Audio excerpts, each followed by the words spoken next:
All right, we're back.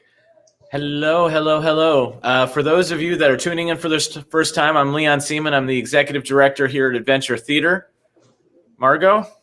I'm Margot Brenner-Collins. I'm the education director at Adventure Theater. And we're here with Jonathan from TYA USA. I'm Jonathan Schmidt Chapman. I'm the executive director of Theater for Young Audiences USA, and I'm thrilled to be here. So what is TYA USA? So we are the national organization that represents and connects and advocates for the whole field of theater for young audiences across the country. So that's TYA theaters and organizations and individual artists. Yeah. So, has any of our colleagues done anything like this? 30 straight hours? No, you win. This is officially the most virtual content put out there by any of our TYA theaters. I mean, you've exceeded all expectations all year in terms of the output that you've had virtually and the variety of programming that you've put out in this crazy year. But this definitely takes the cake. You've been logging into our Sundays at 2:00 periodically, right? Yeah. Any ones that stick out in your memory? I've just been really impressed with the range of particularly the story times, like the fact that you've used this moment to not only think about theater, but to highlight a variety of thinking about story more holistically, and how in this moment, we as TYA theaters can expand whose stories get told, how we share story, and thinking about the connection between authors and books. I forget the particular event that you had with the young person who was an author, but that one really stuck out to me. Oh, She Looks Up? It was that? Yeah. Parker Looks Up. Yeah. Just using this moment to just think more expansively about how we connect audiences with stories. And I'm very curious to see how that extends beyond, the time when we're all virtual. So because we have Margot, I should also ask, what are you seeing? We've had to put all of our classes online. So how is arts education, theater education nationally being treated in this moment? Or how are people coping? Oh, is that a question for Margot or for me? No, it was for you, Jonathan. Yeah. Margot knows what we're doing. I'm asking the national perspective. Yeah, I think people are, I think our field has done so much more than the broader theater industry in terms of rethinking and reimagining programs online. Margot knows that education directors, I think, have been on the forefront of innovation over the last year, because they were on the front line of immediately rethinking everything and putting it, making it go virtual. And I think what we're learning is that young people still need that connection, even if we are in a virtual environment, and that teaching artists and theater educators have been the most skilled at thinking about how we make this flat space interactive, and utilizing these tools as a way to engage young people at home. And I wish there were more connections between what people like Margot were doing and classroom teachers, because I feel like the classroom teachers who've been teaching virtually now an entire year need the inspiration and energy that teaching artists and arts educators have been putting into figuring out how to make the screen more dynamic. But now the big question will be how we transition into the summer, which I feel like will be hybrid. And so many arts educators are thinking about how do we make both the virtual and the live experience work together, which we were asking last summer, but I think this summer is even more complex. Agreed. I know we're going to have a video ready to go in a moment. The team will let me know when we're ready. Margot, what are some of the things that we've been doing to make it interactive and those connections that Jonathan's talking about? Well, we've kept our class sizes pretty small so we can see everybody on screen at one time, which is super important to make sure that the kids are getting that connection. We've been able to keep our class length fairly long so that the kids have time to really interact with the instructors. There has been some asynchronous content that the kids can access when they're not live in class, so they can either take a screen break from, being on video, or be able to kind of access things at their leisure. And I think that's actually been really helpful for them in terms of educational content, so that they can really dive in when they feel ready because there's just so much content coming at them from this screen dimension at one time.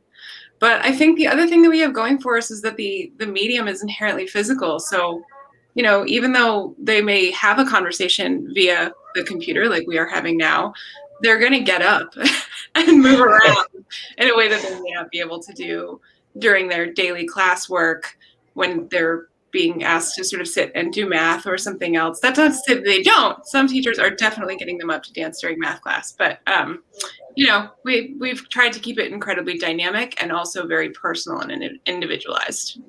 I see that our video is ready to go. So as we're loading up the video, I just want to remind everyone that this is a fundraiser. If you're tuning in, please text adventure to 56651. That's texting adventure to 56651. Adventure Theater, this and here we go. 30-hour stream-a-thon. Oh my God, Jill is crazy. I am Erin Quill. Normally I host this show called Mixing It Up with Erin Quill, but we're mixing it up just a little bit different because of the stream-a-thon. So now we're going to talk to one of my very dear friends who I have known forever, literally forever, except possibly for the first 18 years of my life. My very good friend, Lynn Ryan. Hi, everybody. Great to be here. Good to be here. Yes, I'm so excited you're here because I've been trying to follow you all over the country. You've been to California, you've been to Pittsburgh, you've been just like you've been to India, like all over.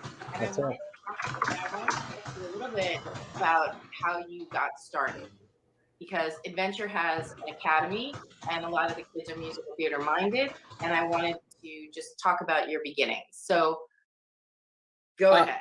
Yeah, I think my parents saw, probably like many of the kids who come to Adventure, saw some talent in me at a very early age and wanted to foster that talent and got me involved very early in music lessons, singing lessons specifically, and a semi-professional singing group outside of Pittsburgh, Pennsylvania, called Children in Song. And we would perform at different conventions in the Pittsburgh area and different festivals and things like that. So that was concurrent with me taking voice lessons at a very early age. I think people laughed at my mom when she said she wants to get me voice lessons at the age of 2 or 3 because I was able to sing on pitch and mimic what I was hearing on TV or on the radio. And so she listened to them and waited till I was 5 and started giving me private lessons in voice. And so with the performing group, you also had movement components, singing and dancing and standing up and giving speeches in the middle of sets, of transitional speeches and things like that. And I took to it like a fish in water. And from that moment on, I continued those lessons all the way through high school, through college. We both went to Carnegie Mellon University. But before I even got there, I think the education that I was receiving and the teachers that I had in junior high at Franklin Regional High School and junior high school, as well as my private teachers, people like Robert Page with the Junior Mendelsohn Choir. And I was a part of the CLO Mini Stars, which is a pretty amazing group that Billy Porter and Zach Quinto and many others have come through, sort of pointed me in the path of finding the best education that I could get for my college education, because it's not just the education, but it's also the as you know, the network that you build by going to a good school. And Carnegie Mellon is one of the best networks, both in drama and in music. So right. And you also play saxophone. Yes, and I was doing saxophone as well. So I was doing all of the regional bands, all of the band festivals, things that were coming through high school, as well as the choir festivals, as well as doing mini stars, and still trying to function high in math and science and all of those things. So it's right. It was definitely an Asian household where nothing could fall by the wayside. Yeah. No, you can't let your academics drop, even if you do all this other stuff. Like mom don't care. Like yes, it's just right. It's like, what did you get in math? Oh, you have to study more, and you're like, when When? Yep. So you went to Carnegie. By the way, I remember the first time you sang. So Manu is a little bit younger than me, by like 2 years, 3 years. And we went, I remember Although the you first look time so you young sang. now, so like you look about 20 years younger than me. I don't know. Asians don't age, I guess. East Asians. I always think that's our revenge, like it's going to take us 20 extra years. And so we got them. Yeah. Got them on our face. So the thing is, like, so when you were a freshman, you got up and sang. Okay. Because all the freshmen get up and sing during voice class. And I remember slapping Susan, who was my best friend at that time, slapping Susan and be like, who is that? Who is that? He's amazing. And everybody was like, well, he's just one of the freshmen. I was like, no, he is not a freshman. That guy is a star. And they were thanks, Sarah. they were like, you're crazy. I was like, but no, you've always done in school, you've always done amazing work. And then after school, so then you graduated, obviously. And didn't you go to India to learn how to play a couple of instruments? Oh yeah, in during school I'd taken a semester off, but I'd gotten credit for it as well as a summer, and I went to India to study classical music, Indian classical music, South Indian classical music, which is called Carnatic music, on saxophone with the only person who's ever played saxophone in Indian classical music. And I lived with him. And in India, the style of learning is so different from the West. I'd gone thinking that I would just get lessons once a week, like we do here. I'd go to my teacher's house or wherever his studio is, and then come back to my aunt's house in India and practice and then go back. But in India, it's a true apprenticeship where kids are sent to their teachers' houses, and they live in many cases like apprentices. They live like servants, so they sweep the floors or they'll make food or whatever as they're learning music, and they'll have lessons every day and practice. And then they slowly graduate over the course of 14 to 15 years, maybe sometimes 18 years, into a master of that pedagogy. So I sort of lived a hybrid of that. I wasn't sweeping floors, thankfully, but I was sleeping on the floor and living with my teacher and practicing 12 to 13 hours a day and traveling with him and learning how a musician. I love that style of teaching because you not only learn the music, but you learn a history of music through his teacher and the teacher before that and teacher before that and teacher before that. But more importantly, you learn things like, how do you negotiate contracts? What is the life of the musician? How do you travel? What do you negotiate for? It's so awesome because you could see, oh, you negotiate in his case for, this hotel, not necessarily because it's the best hotel, but it's something that they can afford and it has good food and it's clean in the city. Or, you negotiate for a private driver for certain places or a airfare for certain places. And this is what you ask for, the amount of money for each concert. So in that way, it was kind of wonderful. And, so much of coming out in musical theater or in music or in the West, the business aspects of our business are left to an agent. But we, so much of the time, are in the dark about what to even ask our agents to advocate for us. And that was really wonderful to learn a little bit there of how things go. So, like, do you think that the negotiation skills that you learned with your teacher, do you think that that's translated into how you, because you have producing credits, you have music, not just like producing films, but you also have producing music producing credits. So have you used those skills in those areas? I think what it really, that experience coupled with a few other experiences outside of that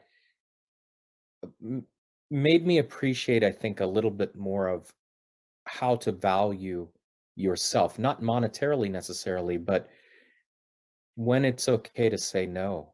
And no really becomes the only power that we have, to if you feel like you're being taken advantage of, or if you feel like you're not being paid what you're worth, then you have to find either value in the work itself or the credit or the people you're going to be in the room with, or it's not worth doing.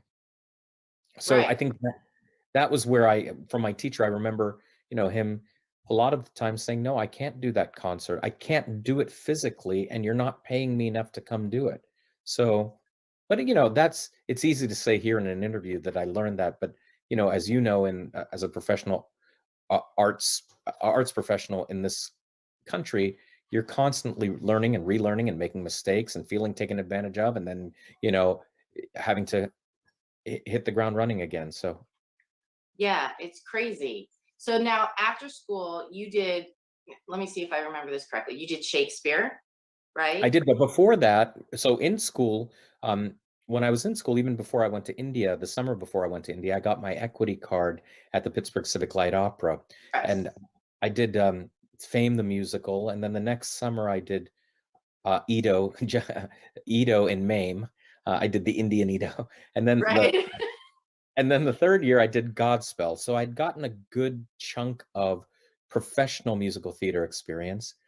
And in my final year, because I'd taken a semester off to go to India, I had an extra semester that I had to finish at Carnegie Mellon, and I was a double major in saxophone and voice vocal performances.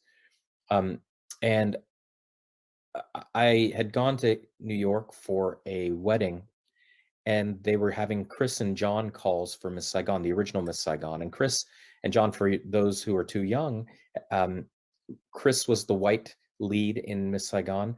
John was the black lead in Miss Saigon. So I remember telling our classmates, I'm going to go stand in line. I had my equity card so I could stand in line for the EPA, the equity, what does EPA stand for? Principal auditions. That's right, right. Yeah. And they were like, "You're crazy. They're not looking for somebody like you." And I said, "No, I want to go. I want to try anyway. If they're not looking for me, at least I can still audition." Yeah, I went and I auditioned, and I got a call back that night to dance on the stage of the Broadway Theater. I was in khakis and a t-shirt. Everybody else was in dance clothes. But then I stood outside the stage door, and the casting director from Johnson Lift came out and said, "Hey, you, here's some music. Come back tomorrow." I went back the next day, and I missed a huge rehearsal at Carnegie Mellon. Dr. Page, our teacher, was so upset at me. But 18 days later, I got the national tour for 4 years, and I did that, and came back and graduated because I'd gotten all of my credits done in the small little time I had between leaving school and joining Miss Saigon. Yeah, so you were 2B for 4 years, right? Yeah, I was an understudy, 2A understudy, but yeah, for 4 years and on the second national tour. And somewhere in there, I thought, I like this, and I want to get better at not simply being known as a ensemble member in the musical theater, but I want to beef up my acting skills. So I asked Cameron McIntosh for a leave of absence so that I could go study some Shakespeare over the summer. So I went to Shakespeare and Company, and I studied there at their intensive, and I performed on the professional stage and got great reviews in the New York Times for the small little part called Dull in Love's Labour's Lost. Came back to Miss Saigon and decided, you know what, I'm ready to now move to New York. I want to go try it. And the minute I turned in my notice at Miss Saigon, I got the call from Shakespeare and Company saying, "Hey, we'd like you to play Romeo next summer on the main stage in a professional contract on the big stage." So I said yes, and that sort of led to me transitioning into my New York career on stage, doing a bunch of Shakespeare, I did Metamorphoses, the Mary Zimmerman piece, the tour of that. I did a bunch of stuff. It was a lot of fun. Yeah, and it used to be that we were called East Indian, and I was like, wait a second.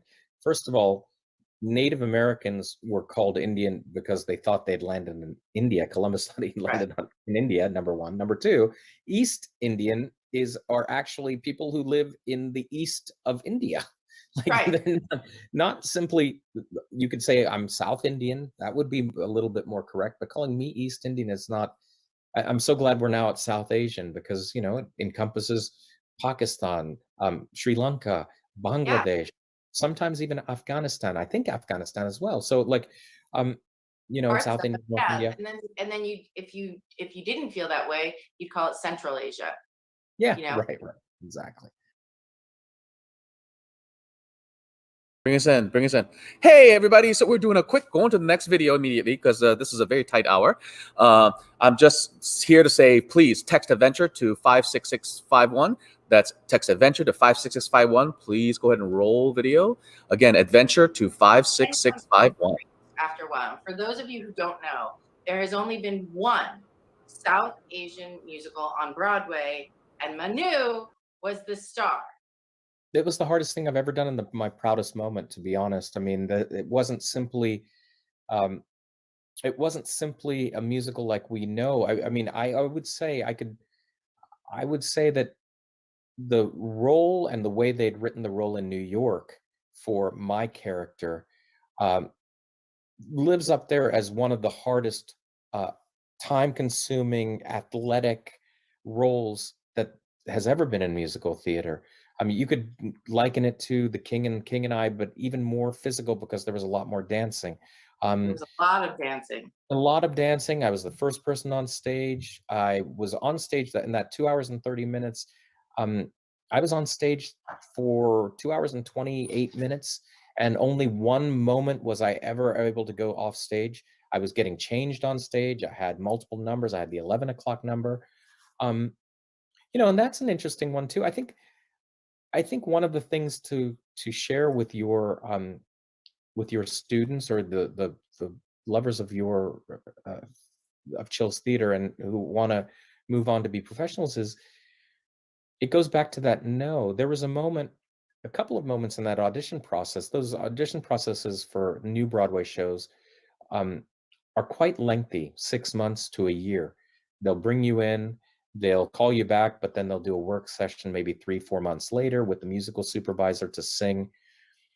And I remember flying on my own dime. I was doing a show out of town, flying on my own dime to go to one of the callbacks after I'd done a work session and getting a call from my agent saying, they don't necessarily think you should be the lead. They think you should be this other character. Would you be interested? Because I think they're just going to cut you if you're not the lead. And I said, I don't know where I had the nerve, but I said, no, I'm only interested in the lead. And if they don't want me for that, that's okay. I don't want the show. So it went away for a little bit. And then they were doing some sort of out of town workshops where they wanted everybody who was in line for all the leads to come to New York, and they would work with you. So you'd be there with everybody else who's up for your role for a week. And I said to them, they asked me, would you be willing? I said, no, I can't because I'm under contract for something else. If they want to buy me out of that, maybe, but I don't think so. Not for audition. I'll come back and audition again if they pay for it. And that's what ended up happening. They came, they auditioned, they paid for it.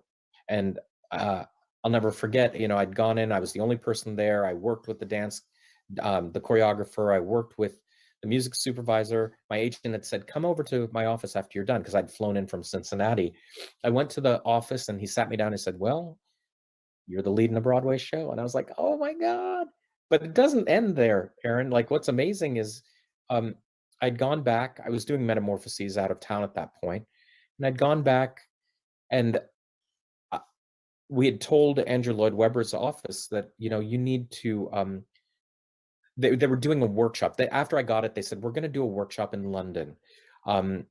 So we're going to fly him out to London during the middle of Metamorphoses. I said, well, I'm willing to do it, obviously. Now you've given me the part, so I'm happy to do it, but then you have to make everything square with the Metamorphoses people. And they need to know by 6 p.m. on this Friday, 2 weeks from now, that you're going to buy me out so they can get up. They were willing to do it. They were so generous about that. And somewhere around 4 p.m. on that Friday, I haven't heard anything, and I'm still doing Metamorphoses from my agent. My agent says, I have some weird news.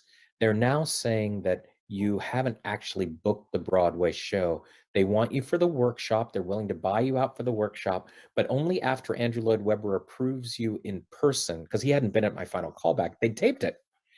Will you get this show? What do you want to do? And I was like, it was the hardest decision. I called my mom, I called my dad. They didn't know what to do. So finally around 5:30, I said to them, I called back and I said, listen, guys, I've made a commitment to Metamorphoses. It's a professional production. I'm here. So tell them, listen, I'm happy to come to London, but they need to negotiate my Broadway contract before I come to London. And if they don't want to do that, I'm happy to let it go. They can find whoever else they want. And one agent had come on the phone and said, they've been looking for a year for the lead of this show, and they've chosen you. I think you have to value yourself and say no. So that's what I did. And I remember putting down the phone, shaking. I mean, I hadn't done Broadway yet, shaking, in tears, I can't believe I just turned down a Broadway show. 7 p.m., I got the call. They've negotiated the contract. You're going. Everything's done. So then now let's jump to the fact that just back when there was Broadway, which was, I started to think, oh, last year. And then I was like, no, that's 2 years ago. So 2 years ago, my friend, or maybe 2.5, you were in 2 Broadway shows in a year. Which Broadway shows and one huge off-Broadway show, exactly. for me. And I saw that. I saw you did Merrily We Roll Along. Yep. And then you did My Fair Lady. My Fair Lady and Getting the Band Back Together. Getting the band back together. So what was that year like for you? That must have been insane. Oh, and also I did the Who's Tommy at the Kennedy Center. Oh. So maybe I played Ernie in that, which was an amazing. That was with Christian Borle and Mandy Gonzalez. Kitsy Cott, and it was pretty cool. 2 Carnegie Mellon people there. It was incredible. I mean, I hadn't been on Broadway in a long time, and to work with Bart Scher, who's just a genius, and Lincoln Center, that was magical in the sense that, Lincoln Center is class AAA plus. Just the amount of money and the way they go about things, you felt like you were in the best place in the world. Kennedy Center is similar. And Getting the Band Back Together was this little musical that we'd worked on for many years that we finally got to Broadway. And, it's funny, you see how, and in both cases, both shows were amazing in different ways. My Fair Lady's like, tried and true. It's a battleship. Everybody knows it's good. Everybody loves the music. And Bart's an amazing director, and the cast and Lincoln Center was incredible. And then Getting the Band Back Together, you see that was a different kind of musical in the sense it was more of a Saturday Night Live sketch comedy kind of musical, much more lowbrow. I think a lot of audiences loved it. The talent on Broadway is so major across the board. Even if the show is not a hit, you realize that, so much of a show's success depends on time of year that it's opens, the theater, the marketing, the other things. It's just, and we, unfortunately, that theater was only available at a certain time, which is a very hard time to open a musical. And we were on the wrong side of Broadway. We were on 6th Avenue side. So a lot of the walk up wasn't there. And, but I feel more bad for our director and writers and the composer and everything. But for us, it was a great experience. I'm so glad to have done that show. And then transitioning from that, if that show hadn't closed, I wouldn't have been able to work with Sondheim. So that, right, to me, or do the Tommy show. So those 2 things, while it would have been great for Getting the Band Back Together to stay a long time, that would have been wonderful. But there was a silver lining for me, at least, with working with Sondheim and doing the Kennedy Center. And I got to play Charlie Kringus, which was amazing. And, to audition for Sondheim, for him to be in the room during rehearsals, for him to be at the Sitzprobe, working with Alex Gemignani, who was Robert Page, who was the reason I'm in this business is because of Robert Page at Carnegie Mellon University. That's his grandson. Well, this has been super great. I thank you so much for coming on and talking to everybody. Hello, everybody. So, Chef. Hi. How are you?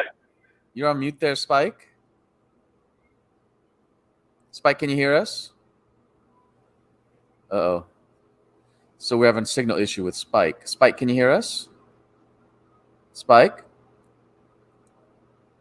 Morning, Spike.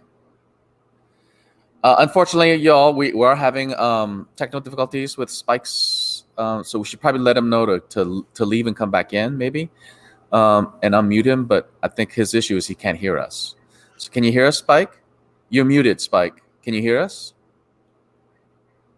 Oh, we're having a permission issue. It's the same thing that we had with Christy.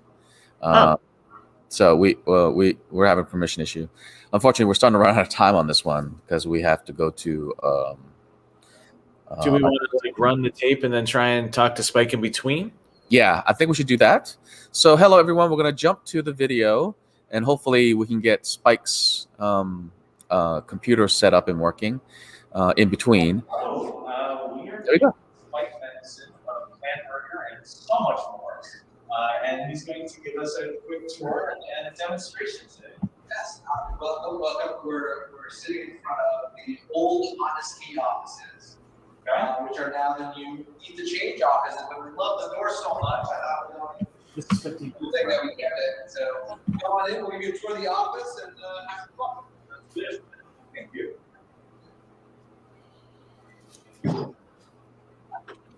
Sweet. So we always, whenever people walk in the office, we always love to have like a great moment here. So we really love this quote here, Chinese proverb. Those who say not be done should not interrupt the people doing it. Sounds simple enough to me, don't you think? Yeah. So I always love that. So my first time walking to the office, that always took me back to, I think, a lot of times, when you're trying to reinvent the wheel or you have a crazy idea, there's lots of people that shut you down, right? So it's nice to have a creative mind and be able to have, a little magic in there. Let yourself go places where others haven't gone and take the criticism along the way, but know that, you're the one doing stuff. So we love creativity at Adventure Theater. I know you do. So here's, we have a really great office. We're slowly building back up the team. Right now we have 2 startups that come out of here. We have PLNT Burger, which you'll be tasting a little bit of that menu item a little later on. And then we have Eat the Change, which is a CPG snack company. We just launched this amazing mushroom jerky. I'll show you the filling station here. Again, we just kind of, we're still kind of putting things together. We got a nice little library area here for those who want to kind of, rest their head or sometimes we believe the grind in front of a computer, especially nowadays more than ever, everyone's on the Zoom. So a little outlet in your day if you just want to come here, get inspired by a book that you're reading or listen to a podcast or just take a little time to yourself. Conference room, the honesty room. This is has been Seth's office here. It's amazing just to see him in this corner. All that he's accomplished. Wait a second. With all that Seth has accomplished, he sits here in the middle of the bullpen. This is it right here. This is him. It's a very true to who he is as a founder and CEO. He kind of just leads it up, and it's amazing all the Certainly, you have an office. I do. Mine's a little bit more lavish because I wanted to, my first office. I wanted to splurge a little bit. But anyway, so this is more open office space. We really, believe in the open room and visibility here. This wall here is from our director of marketing, Jonah Goldman, which is his eldest son, has been able to put forward a really great program. And we do these things called Fundraising Nights. Back when things were open and normalized, where you go to accomplish a fund when we first opened, and we continue to do it virtually, but it's basically just giving back to the community and reaching out and getting together and celebrating food and life on this planet, as Jonah would say. And here's my little area. I think Seth covers that corner. I cover this corner because it's closest to the kitchen. Okay. I share my desk with we have a couple of out-of-towners that are part of our company, Ben, which and another executive chef, Mike Coletti. So when they come in, they use part of this desk as well as the rest of the team. Now, do they make you be near the kitchen so like when everybody gets hungry on staff, you have to go to work? Listen, that is exactly. I think some of the things we have some of the old members from Honesty working from us here, and they said it's the best smelling that this office has ever been. But I think I have an advantage that they were just brewing tea, so it smelled like tea the entire time here. But now we smell mushrooms and spices and all sorts of beautiful things. This is our fulfilling center. We have a cool, swag for change. We just launched this in January, so ton of fun. Here are, and really cool thing here. This is basically all the ingredients That's cool. on the planet that are the least used. So basically, part of our thing is we like to celebrate the other 500,000 other varieties of incredible edible planet ingredients. And people focus too much on wheat, soy, corn, refined sugar, and all those massive crops. So part of our mission here at Eat the Change is biodiversity. So Seth's really challenged me to kind of think out of the box and kind of use some more tools that I didn't use before and more different ingredients. And that's how we came up with this company, which is great. I'll show you the mushroom jerky on that end. Let's see this. Yeah, so here's some, we just did an awesome little swag for Plant Burger for Valentine's Day. Oh yeah, I saw that. Yeah, these sweatshirts, get them on the website. They're super cool. This is my favorite. This little off-white one. Plant Love matches your hat. It does. We need to get one of these on you. Look at this. Look at this. You're ready to go. And now we have our jerky. We won't get too much into, but just showcase it for a second here. And I'll hold it up. Yeah, there you go. So all this jerky is it's smoked with real hickory wood. We have a couple different flavors here. We have a hickory smokehouse, a mustard maple, sea salt and pepper, and then the teriyaki. I'm sure that's very popular. Teriyaki is very popular, and then actually the habanero is really popular too. We make a little tamarind, so lots of fun stuff in the office, lots of little snacks for everybody. We fill right off of the website here, so we like to control that with the feedback. Here's a little staff kitchen. Where you grab lunch.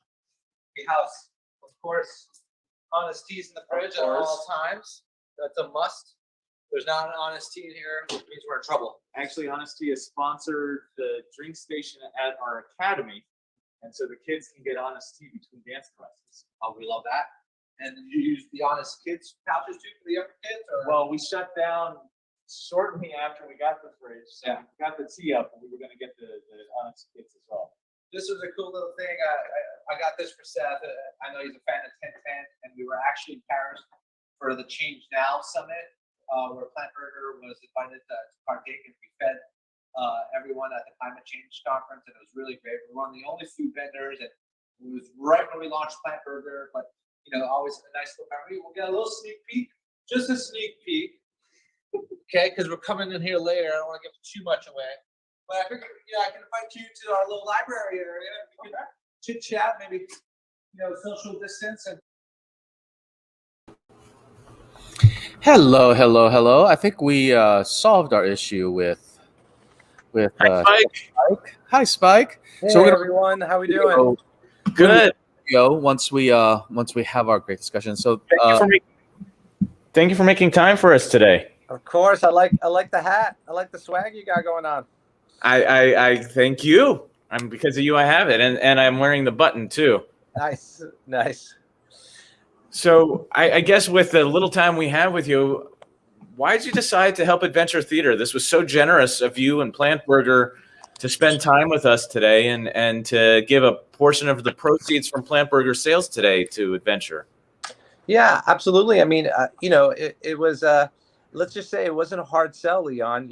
I love what you guys are doing. The fact that you're you guys get creative and look for inspiration all around, and that's kind of something I do in my everyday life in regards to my career and specifically Plant Burger.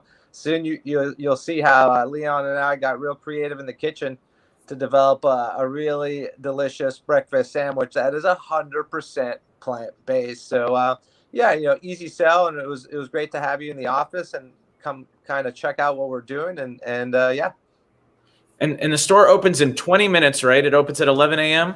on a Monday? Yeah, store opens in about 20 minutes. Again, part of the proceeds will go to Adventure Theater. We're really happy about that. We have 7 stores, so you can visit any 7. There's one in Columbia, Maryland. There's one all the way in Philly. And then most are in the DMV. We got South Capitol, Florida Avenue, Silver Spring being the first one ever, even Tysonsboro and Alexandria. So if you're in and around those areas, and it doesn't really matter. Let's make a road trip out of it if you're not close. All right, let's make it happen today. Yeah, and just use the code ADVENTURE when you make your order to PLNT Burger, and then a percentage of the proceeds go to us today. So, again, thank you. Oh, the sweatshirt. Yeah. Leon, I promise we'll get you one. It's all about the plant love. It's all about the plant love. That is fantastic. Thank you, Spike, for supporting us this way. All of you out there who's listening to us and watching us this morning and all through this Stream-a-thon, please go to PLNT Burger. Make sure you mention ADVENTURE into the codes or whenever you purchase or when you pick up. So please, so that we do get a part of the proceeds. And again, thank you, Mike. I know you have a really busy day, so thank you for jumping in with us and spending the time. Let's go ahead and roll the next segment. And thank you, Spike. We'll see you soon. Later, guys. Enjoy. Sounds good. All right, I love the pillow. Yes, our brand team just pillowed us. You got the PLNT Burger one, and this one's Eat the Change. So we love our logos. We like the circular logos because we think it really emulates especially this one is kind of a yin yang and balance, and you kind of see like a sunset or a sunrise or some waves and some waters. That's the change, and then you turn it around. PLNT Burger, obviously, again, you get the planet, you get the yin and yang feeling, but you get the burger, right? You get the buns on top, you get the burger, you get the onion, the lettuce. So it's kind of flows really well together. That's awesome. It's pretty creative, artistic. Speaking of artistic, as a theater, I've got to ask, have you done theater before? You know what? So I have had a couple theater moments in my life. When I was in school in Florida, I did two things, and they were both chasing the same girl. I was chasing the same girl twice. Allison Peterson, God bless her. She was into ballet, so of course I was going to be into ballet, so I could hang out with Allison Peterson. And soon enough, I thought, just started as going to the class, just to kind of be there. But then she kind of locked me in. She was like, well, if you take this class, you really have to be part of the Nutcracker, which is, so I didn't know I had signed up to be basically in the Nutcracker. So I was one of the was it the mice or the soldiers? I was one of the soldiers. Okay. So, so I had to do that. And then another part, we did a drama class together, and I was actually in The Sound of Music, the play. And I was Maximilian. That was my character. And I had this nice little star moment there on stage, and that was the end of my career. Did you end up getting the date? You know what? I was very, very close. I wouldn't call it a date. I think, there was a connection there, but then, Allison just matured very quickly and was on to the older guys already and left me behind. Well, and it all ended up happy because you recently got married recently. Yeah, so no, I've been married for a while now, but yeah, of course, the end of the story is that Allison is still a dear friend, and she's great. But I obviously met my wife a while ago now, almost 6 years ago, and we had a beautiful child together named Ace, which is about 4.5 years old. And she's actually a huge part of the major pivot in my career as a chef. We share this together, right? Yeah. We're both basically flexitarians. They've named it, right? Where we eat veggies, vegan, and pretty much anything.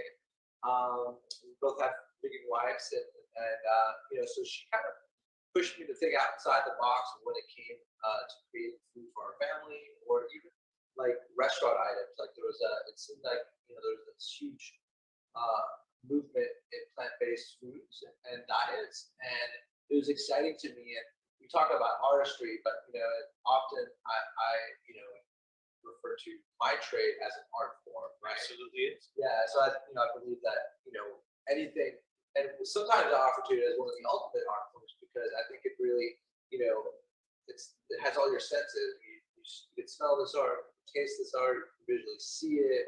You can touch it, you can feel it. There's textures. There's so much to it. It grows from the planet, which is just at the root of it, which is amazing when you break down like how food grows. It brings cultures together, people together. Brings cultures, people. It brings the dinner conversation together at a dinner table. It's really like this uniting powerhouse, right? Food, right, in their system. So I'm a big advocate on food, and my whole life I've been cooking, out of a certain set of ingredients, but diversifying it between these foods and this. But there was always some type of animal-based things, right? That was the center of the plate, for instance. And I felt like overnight, someone, when I finally went plant-based in my businesses, someone kind of just switched my color palettes. It's like if you were an artist and you had all these colors you painted with, and then one day you woke up and someone stole, switched out your palette, and you had all these new colors, all that excitement towards creating something new. So that's kind of where I'm at right now, where I feel like I'm learning, I'm looking at new products, seeing how new ingredients are farmed and produced. So it's a very exciting moment. I'm totally with you because I grew up very meatitarian. My mom put 3 squares of meat on my plate in the morning, beef strips in the morning, beef sandwich at lunch, and some sort of chicken or something at dinner.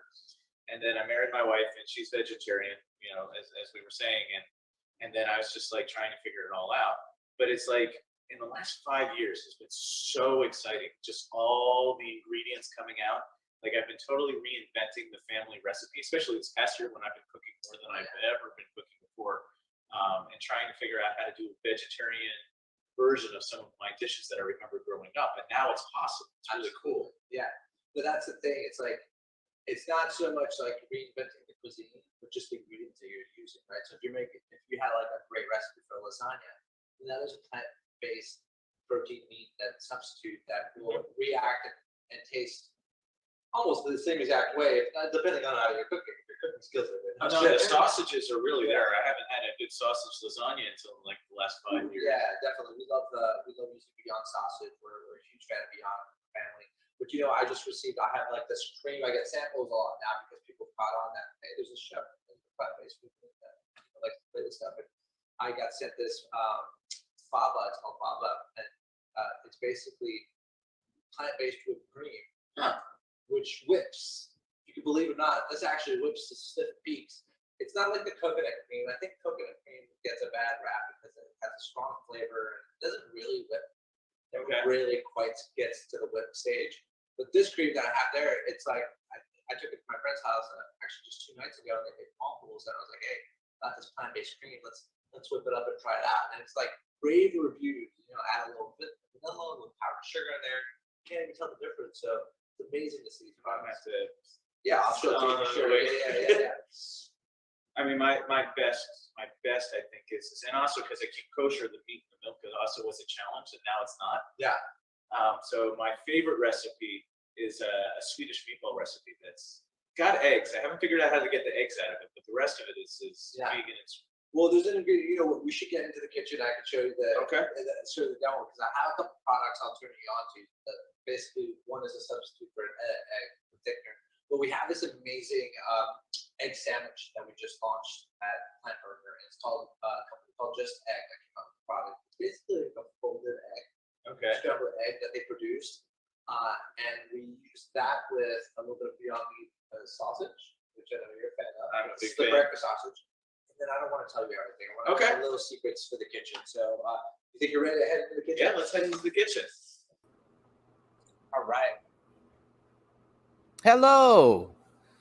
So as you can see, I'm in the 28th hour. So we're going to roll the next video. Please text adventure to 56651. That's text adventure to 56651. Picture version one here too, which my son plays with. So we're going to go ahead and just He's in preschool now? He's in homeschool. I told him look up. Homeschool. I have no clue what Well, our classes start in kindergarten, so we expect to see him when he gets another year under his belt. That'd be huge. All right, so we're going to. We're all good with the camera. Great. Quick question. How many could I cook of these today? Just 2, and you need 2 for later, right? Okay, awesome. So we got breakfast sandwich. All right. I know you're an eater. You're out there. You like food. I could tell. Mm-hmm. What is your breakfast go-to sandwich? I'm not judging here. Any place. Could be fast food, be whatever. Well, home cook, I make something I call a hockey puck that I got from summer camp. Yeah. Which is basically egg cheese on an English muffin. Okay. I like that. Hockey puck. So Is it edible? Sounds a little hard. It was camp cookies. Camp cookies. Okay. Same thing with punches. You know, you say with love. Okay. Yeah.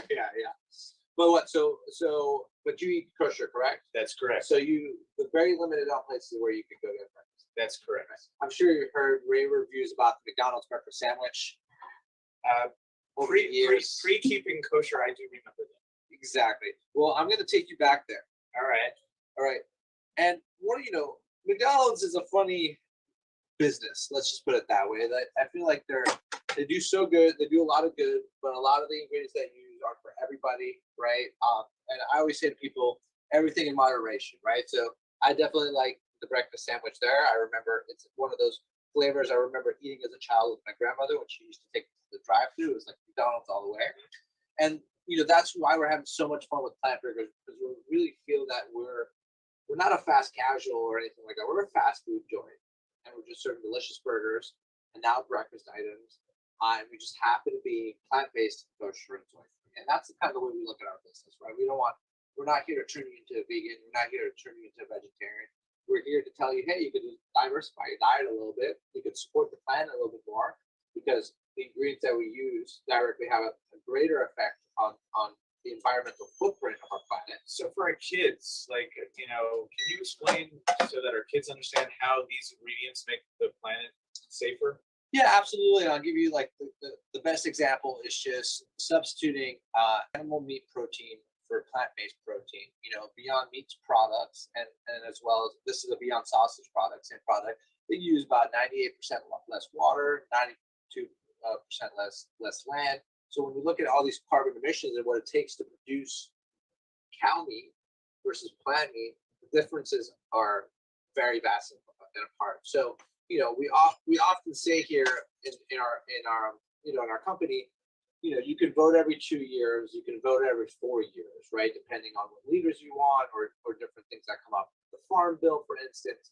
But every day, right, you vote with your appetite in some fashion, 3 times a day if you're a snacker, much more, right?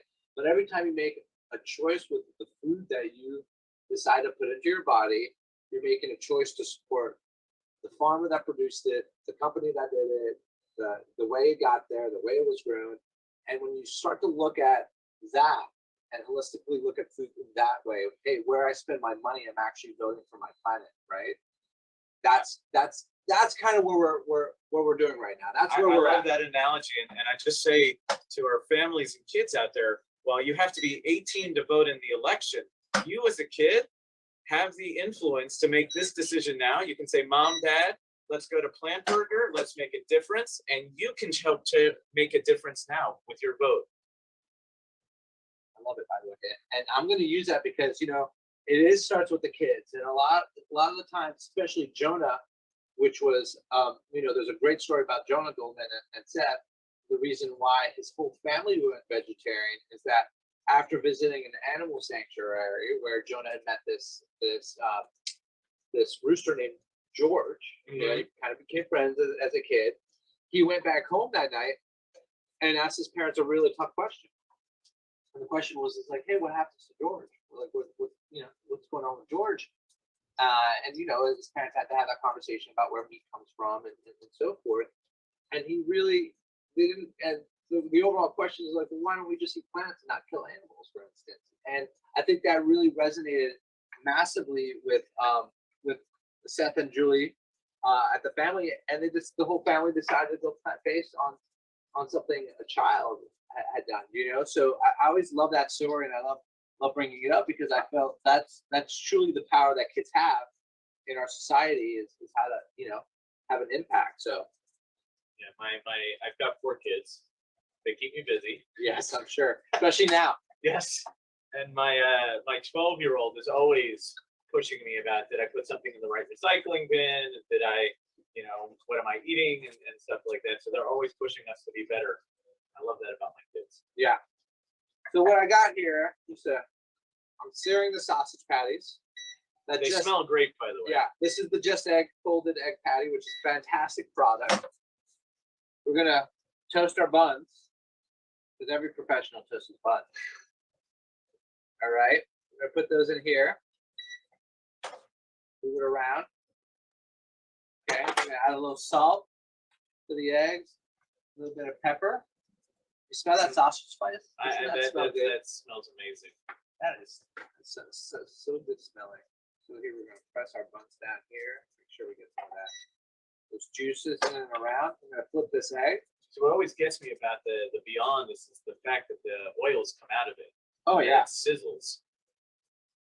Yeah, it sizzles. There's like fat content. You know, food is a lot about mouthfeel. You know, what's coating your mouth, what's the texture, then comes flavor. Texture, mouthfeel has first and foremost, and then flavor comes into things. So if this egg right here didn't have the texture of a scrambled regular egg, it wouldn't be good because people would be connecting a scrambled egg with a certain texture. This didn't meet up to it, it wouldn't go. But the fact that they were able to produce that is fantastic. So what we're going to do here now is we're going to melt our cheese. This is vegan cheese also, right? Yes. So this is a good thing that you brought it up. This is a Follow Your Heart cheese. It's a fantastic product.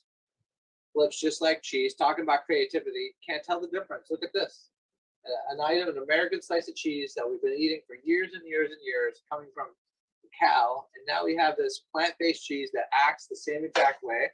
And I'll show you what. Look, this is one of my favorite parts. Is when we get to It's gonna melt like it. Oh yeah. Wait till you see how it melts. That's exactly what we're going to show you. I'll move my buns here. I like one pot cooking. So we keep everything in the same thing. We're going to go ahead and put those there. Let it sit. We have to add our secret sauce here is caramelized onions. Oh, I love caramelized onions. So then we're going to add those in there, just on top. Just a nice. We call this the schmear, the plant schmear. Add some a little juice, get that little steam. Your father is Jewish. That's why you know schmear, right? Oh yeah, my father's Jewish. I was bar mitzvah, so I grew up in both. My mother's Greek and my father's Jewish. I was able to have the best of both worlds. So your father ran delis? My father did not run. Food is in my mother's family background. Okay. Which is Greek, but we actually happened to own. We didn't own it forever, but they own it now as Schwartz's Deli in Montreal. Is a famous smoked meat deli restaurant. Okay. The most famous in the world, really. Has lines around the corner every single day. People taking pictures. It's I don't, if you don't know it, you should check it out. But it's a really great deli I grew up eating at, and it's you know, there's no plant-based items there. I'll tell you that for sure. So so we got the buns toasted here. I'm just trying to separate my tops. See that cheese melted? Yeah. So we're just gonna pick that cheese up, put it right there. Just like that. Got a bun, top bun. Can't mix up the bottoms sometimes. Nope. And this is Schmidt's potato buns also, or? Yes, these are Schmidt. Actually, these are muffins. Muffins. Yes. All right. Look at this. All done. Let those cool off for a second so they don't burn your mouth.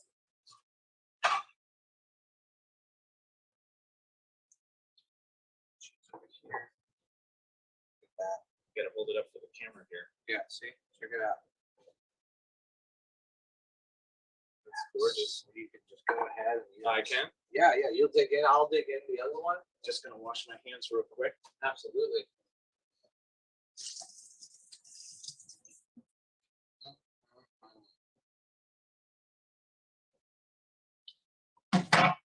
We good?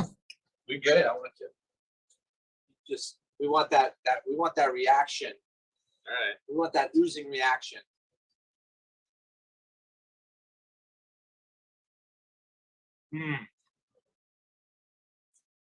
It's unbelievable. I can't tell the difference. I cannot tell the difference.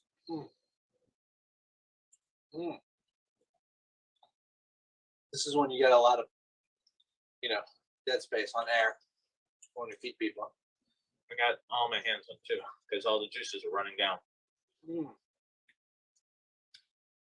Well, thank you so much. I'm totally serious. When your son's old enough, I hope he joins our classes. Yeah. Because you're local, right? Local, yeah. And thank you for helping us out. This is Leon Seemann, Adventure Theater, with Spike Mendelsohn from PLNT Burger. Thank you for joining us. Yes, and come back for the encore one day. We'll do something else. Thank you for having me.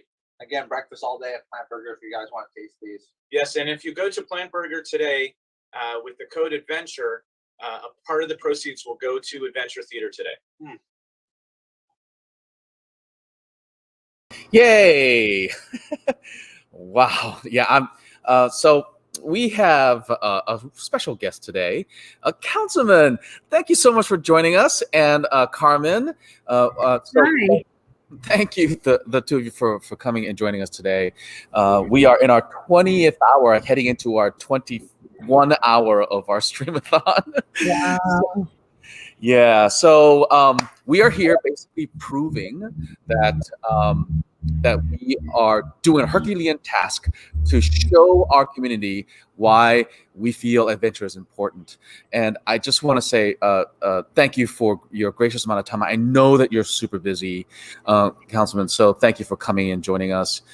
And Carmen, for making this all happen. I love you, love you, love you. You are such a great supporter of ours. And so I know it's been crazy trying to put this all together last minute, so thank you for making this happen for us and getting Mr. Gabriel Albernoz. Sorry. You get it right. Oh my God. Yeah. This is how tired I am so tired. But thank you. Yeah. So chill. Gabriel Albernoz, he's a second generation from here. He is from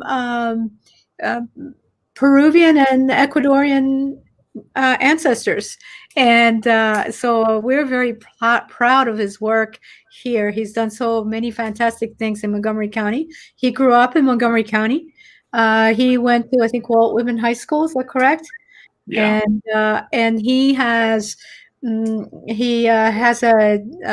Bachelor of Arts in Communications. Yeah, media communications. Yeah, and he has a master's in business administration. So he's really done a fantastic job in getting all these great degrees and things like that. But really, mostly, he's worked with young people for a very long time. He was the director of the Department of Recreation. We worked together in getting kids from high school into internships to find out entrepreneurial skills. And he's a good supporter. He's a great supporter of young people in the arts as well. So, yeah, I'm so glad that we've decided to invite him in today. Well, thank you, Carmen, and thank you, Jill. Don't worry, it's 20 hours. I have 4 kids, and so I know what it's like not to get a lot of sleep. And I mix up their names all the time, and that's when I don't have sleep or no sleep. So, and thank you so much for your leadership in facilitating and moderating this really important event. And I love that we're kicking off the next hour focusing a lot on our Latinx community here in Montgomery County. And let me just say, I don't want to bury the lead. I love Adventure Theater. When I was the director of the Recreation Department, and Godman, thank you so much for that such warm introduction. One of the initiatives that I was most proud of was launching a program called Excel Beyond the Bell to greatly expand both the quality and quantity of after schools in programming in Montgomery County. And Adventure Theater was a critical organization, not just in the delivery of programs and services, but also in the development of the infrastructure and of the program. Our kids are facing profound social and emotional challenges right now. Today marks the first day that our kids are going to be going back to our public schools, and hopefully as we transition and we come back safely, but we're not entirely sure what awaits us when those kids come back. But we know that the arts now more than ever is going to be such a critical component to serving all of our children, youth, and families, providing that emotional and social support, providing that creative outlet that impacts all of us in so many different ways. And Adventure Theater, both in its programming, but its intentionality in trying to create broad coalitions of support in our community and having it in your DNA as an organization is so special. And having grown up not far from Glen Echo in the Bethesda area, although we physically can't be together in the way that we all would like, that area is a treasure. And as we start to transition back, as we get more vaccinations, hope is on the horizon. For goodness sakes, breakdancing is about to become an Olympic sport. Hope is on the horizon. So I want to thank Adventure Theater for your tremendous dedication, all that you do for our community, and the way that you celebrate all of our different cultures in a way that, again, is authentic and real and really meaningful. And so I know this next hour will be focusing a lot on our Latinx community here in Montgomery County and its contributions to our culture. And I also want to acknowledge, we're going to hear in a little bit from my good friend David Blair, who is such a strong leader, not just because of he and his incredible wife Michael's philanthropy, but David has done a fantastic job of immersing himself in our community, organization, and culture as well. So David, thank you for your support of Adventure Theater and so many other organizations that you help stand up in so many ways. And Chill, thanks again. I look forward to meeting you in person, my friend. And somebody get this guy a cup of coffee, for goodness sake. I don't know how he's operating on fumes at this point. But I want to thank all of you. And Carmen, finally, let me acknowledge you and your leadership. I know Adventure Theater is one of many organizations that you are directly and personally involved in. You've been a mentor and guide to many of us, myself included. And so I want to thank you for your leadership as well. So Chill, so honored to be here today. You guys are rock stars, truly. Thank you, Gabe. Thank you so much. Thank you so much. And I know you have to run, so yeah, that was wonderful. Yeah, and I have to say, like this, we've interstitialed different Spanish events within our Stream-a-thon, but this one is really the highlight because we have some amazing people that you brought together. So what I want to do is let's intro the first segment. We're going to talk about Jonathan. Yeah. About Jonathan? Yes. He's a Venezuelan singer, performer, guitarist. He started as a pianist, I think, but I think he loves the guitar. And he hosts a program which we all love called Butaca Hispana on the internet. And he's, as I said, he's from Venezuela. He likes to bring joy to people with his music. So I'm really pleased to introduce you. I think this segment, introduce him. I think this segment, for this segment, he actually went to Venezuela, where he's from, to cheer people up who were having a rough time getting food and standing in line. But I love this segment, so I'm glad we chose that particular segment to show. Yeah, so this is great. So let's go ahead and roll the video. This is Jonathan Acosta. It is a clip of him performing. Are we there? There we go. And let's go ahead and play.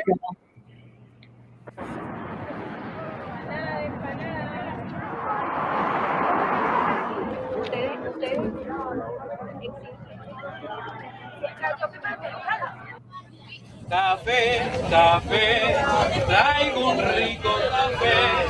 Café, café, traigo un rico café. Un café venezolano para alegrar el corazón. Animar a Venezuela con cacao y un marrón. Café, café, traigo un rico café. Un cafecito, mi negro, un cafecito aquí. Un café venezolano, como el que nos merecemos los venezolanos. Un café de ese sabroso, del negro, del bueno. Un café venezolano, para alegrar el corazón, animar a Venezuela con cacao y un marrón. ¡Vaya! ¿Cómo es esto? ¿Cómo es esto? ¿Dónde? Acompaña aquí, acompaña.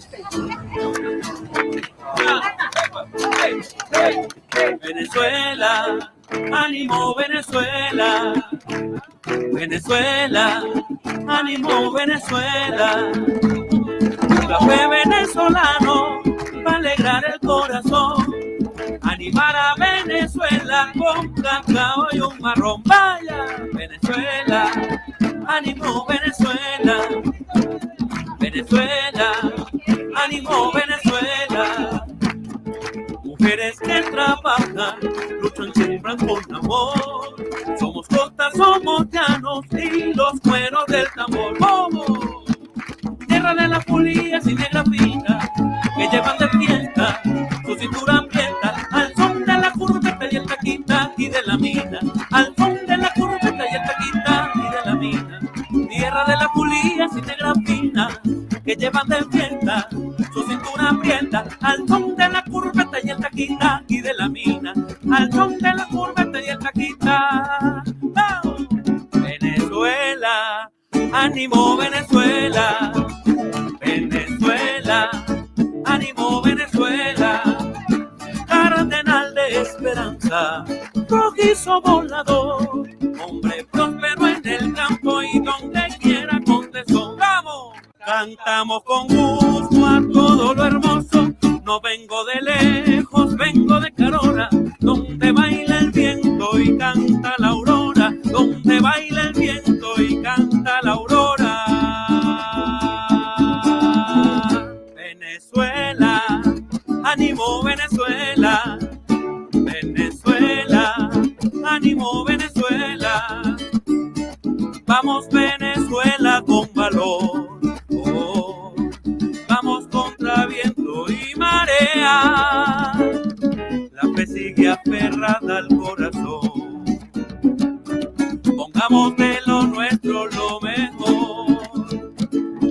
Vamos Venezuela con valor, oh, vamos contra viento y marea.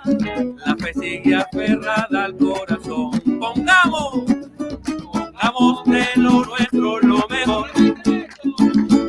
Vamos Venezuela con valor. Vamos contra viento y marea. La fe sigue aferrada al corazón. Pongamos de lo nuestro lo mejor. El Caribe al norte, Brasil por el sur, es equivalente.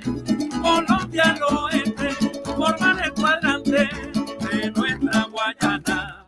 Toda esta tierra y toda esta tierra es venezolana. El Caribe al norte, Brasil por el sur, es equivalente. Juventud, Colombia al oeste, forman el cuadrante de nuestra Guayana. Toda esta tierra y toda esta tierra es venezolana.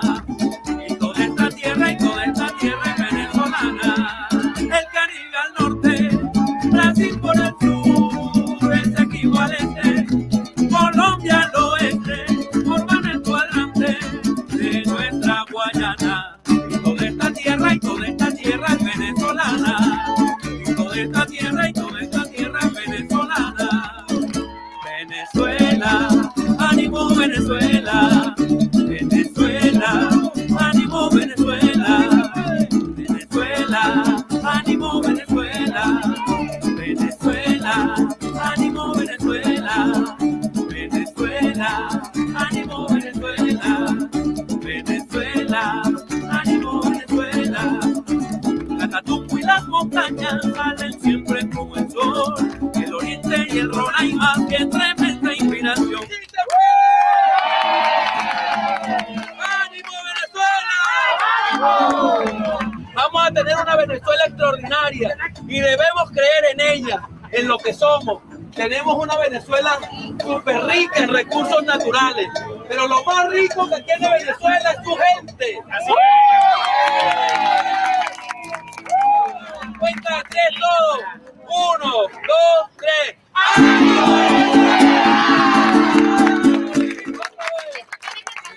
Venezuela, ánimo Venezuela, Venezuela, ánimo Venezuela, Venezuela, ánimo Venezuela. That was a lovely pick-me-up. David, thank you for joining us. And Carmen, come on. Yes. Hi. Are we having? Hi, Chill. Can you hear So me? I just want to make sure that we're still. Yes, we can hear you. Fantastic. Thank you, Carmen, for coming back in. And thank you, David, and Accountable Health for coming out and supporting us. And you have some really important information for us. I'm sorry, Chill. I walked through that. So Dale, let me tell you, Chill, let me tell you, David is really a fantastic person in our community. One of the things I love about him, of course, one of the things I personally love about him is that he's been in the information technology industry in the past. But as many of us in the information technology industry, we take time out of that and come back in. And then he's done the same. And he's really invested himself in our community here in Montgomery County and has done so much for trying to do work for the young people who are having maybe come from economically disadvantaged backgrounds, so they can have equal access to education and to be successful in their future. So David, thank you so much for all the work you do. I want you to know Chill is fantastic art director. What is your title at Adventure Theater? Artistic director at Adventure Theater. There you go. Yeah. So they do a fantastic work, and Chill had so many great ideas, and we've done so much this year. But David, tell us about you. Well, so first of all, thank you, Carmen and Chill, for having me on your Stream-a-thon today. And what a fabulous video we just saw with Jonathan. And I think that just epitomizes how important the arts are and what Academy Theater is all about. I mean, if and particularly in this pandemic, and as you watch that, the people on the street and how they were all kind of looking at their shoes and they were kind of not, in a good place, and how the arts was able to bring them together to create community, put smiles on their faces. And that's what Academy Theater is all about, right? So the arts are so important. And it's been such a vacuum that we've had over the past year during this pandemic that it's so important to give to organizations like Academy Theater, not just during a pandemic, but particularly in this pandemic, because the theaters have been hit harder, or the hardest of any industry, right? So you've gone from, zero revenues, right? I mean, we just got shut down overnight. And so for those of you watching, if you can make a donation or bid, please do, because you're just an absolute asset in this organization, and we need to do everything we can to support you. So thank you. And I don't know, Carmen, what's the best use of our time this morning? I mean, how would you like to move forward? Well, I would like to share some information regarding. Well, how do you feel? Tell me, David, what are your thoughts about what's going on with the vaccine? Some people, I know we're in the middle of this pandemic, as you said, and we're all having a rough time. But I feel that if we can work something out to make sure that everybody, when they have the opportunity, can go out and get vaccinated, I think we're going to be able to get back to Adventure Theater a lot sooner, and also to see our friends and do our gatherings. What do you think about that? I agree with you. And the council member, Gabe Albernoz, just alluded to that, right? About how good it's going to be when we all get back together, and the terrific job that he's done as the chair of the Health and Human Service Committee. So I just want to make a shout out to Gabe and the great work that he's done, because so as it relates to the vaccination specifically, Carmen, a lot of frustration, right? And a lot of it has to do with supply, right? There's such a limited amount of supply, and there's a lot of demand. And so we're really just imploring everyone to be patient as new information comes out. I think the most valuable information you can find today is on the Maryland website, is coronavirus.maryland.gov, coronavirus.maryland.gov. Great information. You can see the partnerships, the private firms, where you can get an appointment, and then there's links to the various county websites. So there's good information out there. And then Carmen, you and I chatted about this a couple of weeks ago. One of the issues is just vaccine hesitation, right? Will people take and I think the good news is today, if you look at surveys, about 60% of the population says they will take it. They've either taken it or they will.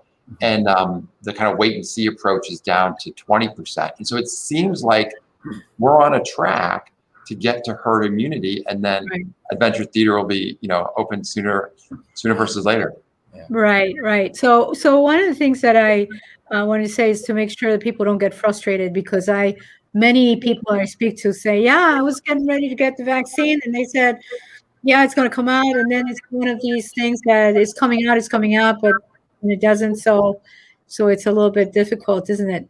But I think people need to not lose heart, and it's not a perfect system. We don't have the right things in place so that you can just register once in one place and they'll let you know. So just be patient, because unfortunately we weren't anticipating all this, and so we didn't have the right systems in place. I wanted to share with you a little bit about the Latino communities. This is really, in my mind, it's important for us to know, because one of the things that's happening with the vaccine, a lot of people who are Spanish speaking and may not understand English very well. So I'm going to say that a little bit. So I know you understand, right, David? You understand Spanish, right? A little bit. Un poquito. Yeah. Un poquito. So lo importante, si ustedes están escuchando, es que no se frustren, que a veces no se puede conseguir la vacuna enseguida.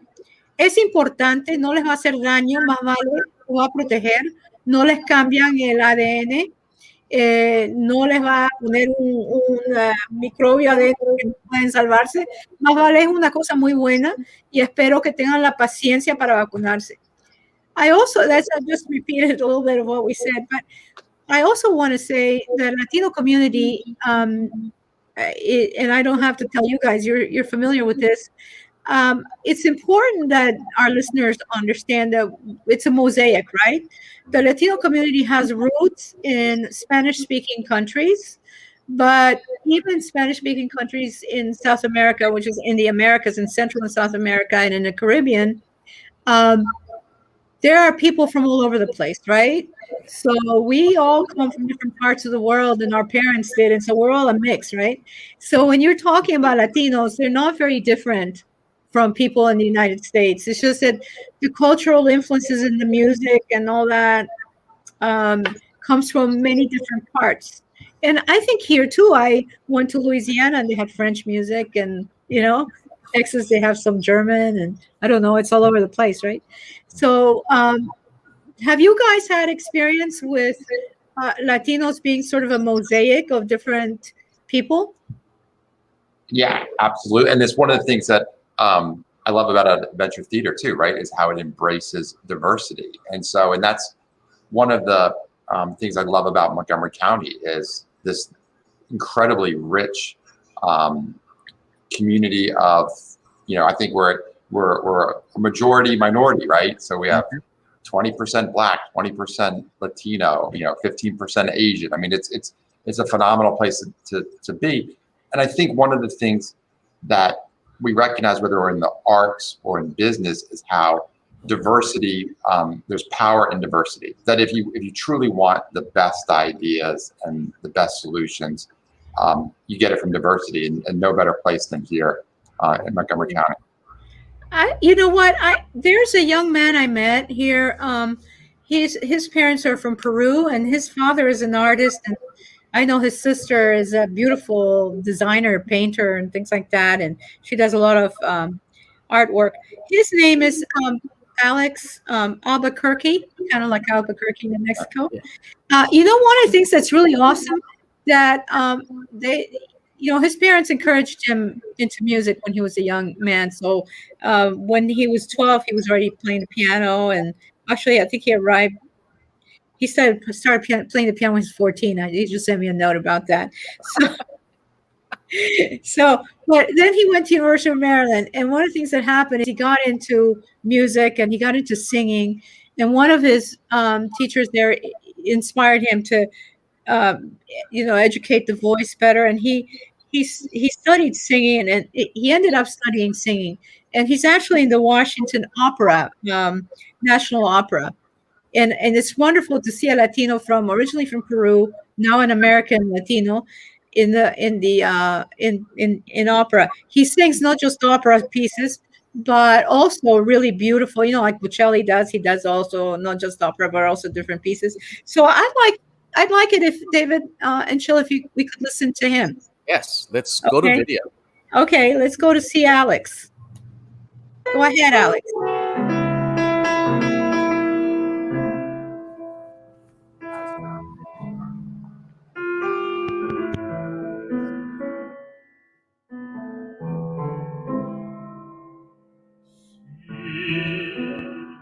Pudiera expresarte como inmenso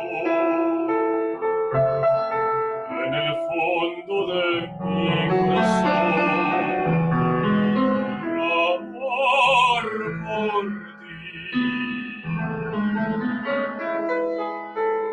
Este amor delirante que abraza mi alma.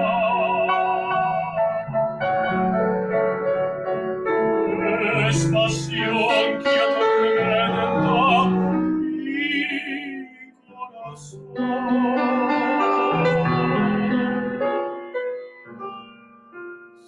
Siempre que estás conmigo en mi tristeza, estás en mi alegría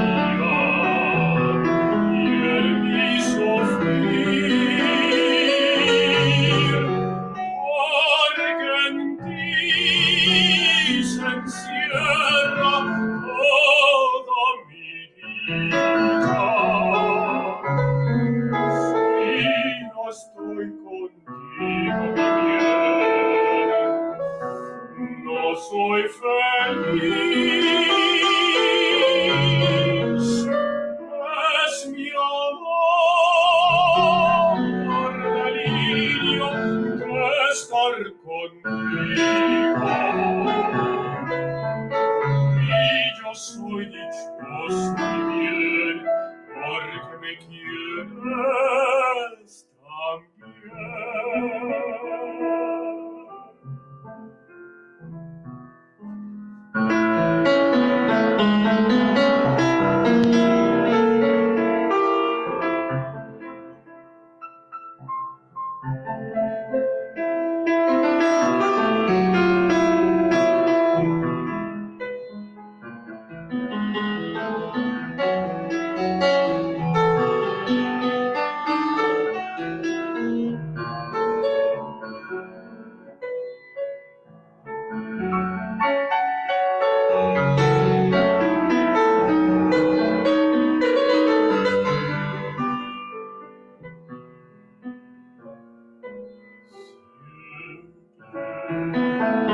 Estás conmigo en mi tristeza,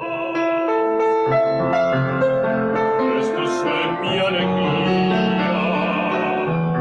y en mi sufrir, porque en ti se encierra toda mi dicha. Estoy contigo, mi bien, no soy feliz. Es mi amor delirio de estar contigo. Y yo soy dichoso, mi bien, porque me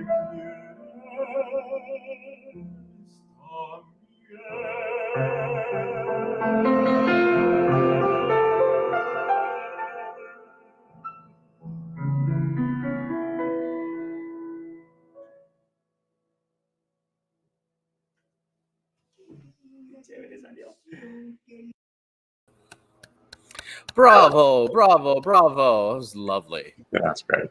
Hey, do you guys want to listen to some salsa now? Yeah. Okay. Sure. It's a beautiful romantic song, but what is Latino without salsa, right? There's a guy called Sergio George. He was born in East Harlem, and he's Puerto Rican by descent, which is also a part of the United States. Sometimes some people don't know that. And he's he's won a lot of awards and Latin Grammy Awards. He has worked with many famous people that people know better, like Marc Anthony, Telia, Luis Enriquez, Celia Rivas. And he's with us today. He's not with us, he's virtually with us today in a tune called, or a performance called Bajola Tormenta. It's filmed in the old San Juan, the capital of Puerto Rico. Beautiful visualization of Puerto Rico. And he's an amazing guy. He started playing the piano too. I think his pianos are parents have must have pushed the piano. He started playing the piano when he was 9, and he started becoming a musician when he was 18. And he says that he got some great opportunities, some is talent and some is happenstance, as it usually happens. But please join me to listen to Bajo la Tormenta, which is actually a message that he created this in 2014 to keep a positive attitude under stormy, unfavorable circumstances. He thought this was very timely because many Latin American countries like Venezuela, Puerto Rico, Mexico are having a hard time, as are we, right? But because they have less means, it's even tougher. So along with this positive attitude message of the song, Sergio George adds powerful salsa music that incites to dance with its catchy swing and lyrics. Let's listen to that. So, before we go to video, we just want to thank David. Thank you, David, for joining us. David, no. Yeah. But thank you so much, Carmen. Great You're not going to sing? You're not going to sing? Well, I'm going to watch the salsa. How could I miss that? I'm going to definitely watch that. Okay. All right. We'll have you another time then for the next Stream-a-thon. And thank you, David, for your help and your support. Thank you, You're really Thank wonderful. you, David. David Blair. Don't forget that name. You'll see it coming over and over again. Yeah. Thank you, David, for joining us. Yeah. Thank you, guys. And as we roll the video, remember, text adventure to 56651. That's adventure to 56651. Wow. Oh, that was fun. Yeah. It was. Yes. Wow, this has been a long 21 and a half hours. Again, please donate if you can. Text adventure to 56651. That's adventure to 5651 to get to the donation page. There'll be links below as well. I think we have a piano soloist, right? For the next yes, one. We do. Yes, Jesse Leon. Jesse Leon. And Jesse Leon is a young man. Well, now he's getting older, right? So he's going to be 14 this year. But he's been playing since at least 3-4 years ago. And he's a very talented young man. This is the kind of talent that you will see both in the theatrical arts and the music that adventure theater can bring to you. And it's a very valuable thing to have in our community, to have a place where we can get together and see all this wonderful talent. It gives us inspiration for the future, right? Adventure. See over there, it says adventure. What do you do, Chill? How do I give a donation to adventure? So to give, you just text adventure, the word adventure, to 56651, or click on the link, which is www.atmtc.org. That's www.atmtc.org. That'll get you directly to the donation page. So click there. Okay. And we have auction items, so take a look at all that stuff. Oh, yeah, right. Yeah, that's important. Yeah. So I think that we have some good stuff, as I recall. Jesse is the son of Peter Leon, who's a wonderful chef in his own right. Works with the Cheesecake Factory. Ooh. And Jesse is his son, and he's a wonderful pianist, and I'm looking forward to listening to him. Yep. Let's watch. Let's go. Oh, look at him. Oh, there you go. Go ahead, Jesse.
Wow. Great. 14 years old. That is amazing. He started years ago, 6 years ago. Wow. And yeah, so we're very proud of Jesse, especially because Jesse's granddad is my uncle. So there you go. That's the secret. Oh, I did not know My that. uncle Jesus from California, right? So yeah. So I wanted to move on because we want to make sure that you have a chance to donate, even if it's a little amount. It doesn't matter. Just donate something to Adventure. So send the word Adventure by texting 56651. The word Adventure, and then that'll lead it, right? 56651. Yes. 56651. Yeah. So I think it's very important that you support the arts, not just because Jesse can do his thing on the Stream-a-thon, but also because many very talented kids, I've watched some of the performances both in live and online from Adventure Theater, and they're really worthwhile, and your kids can be there too. So that the next folks, can we move on, Jill? You want to say anything? Yeah. I know that I didn't get any of the cheese buns that were prepared last time. I just wanted to point out it didn't arrive, right? Okay. I hope you're saving some for me. I am. We are. Okay. You are hilarious, Carmen. So I think we're going to go to the Seville dancers. Yes, we're going to, because in Spain, Seville dancers, Marta and Carolina. Marta and so Marta and Carolina, Right. those two main dancers here, do they run a program or something, or what do they do? No, here's what they're doing, right? So their family's from Ecuador, and there's an academy called Flamenco Tacon in That's Quito. Yeah. And because we are all online and in the internet and Zooming, they Zoom in for classes. They live here in Montgomery County, but they take these classes online from Flamenco in Quito, Ecuador. And they have been learning through the Zoom, which is what you can do. It's amazing. It's mother-daughter, and we welcome them to the show. Great. Roll the tape.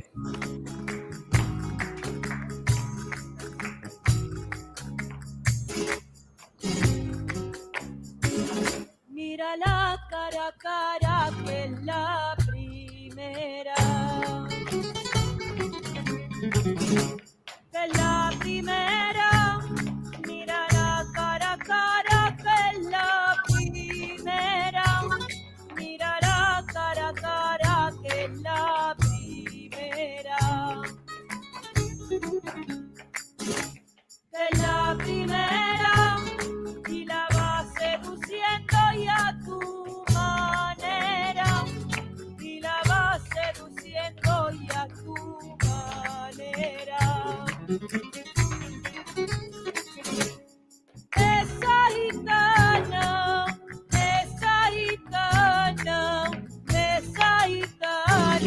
se conquista bailando por sevillana.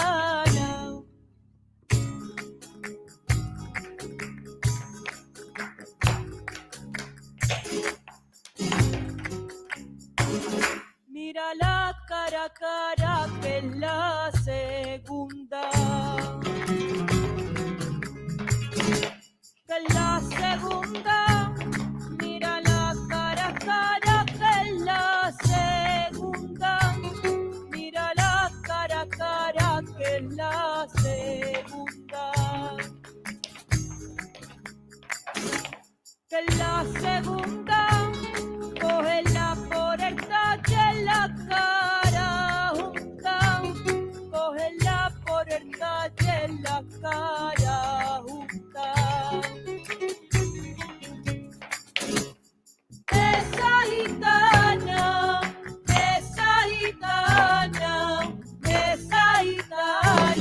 se conquista bailando por sevillana.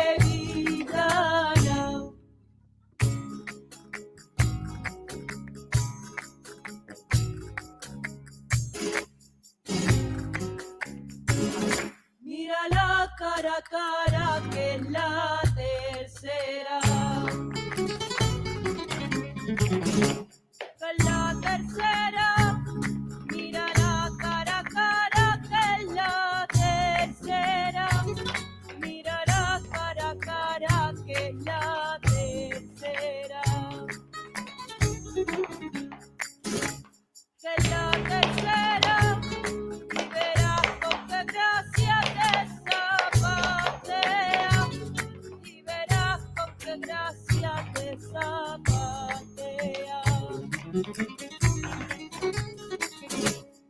Esa gitana,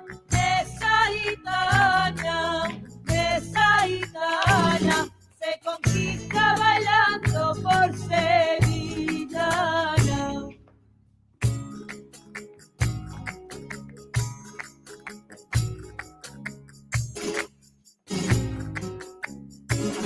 En la cuarta los lances definitivos.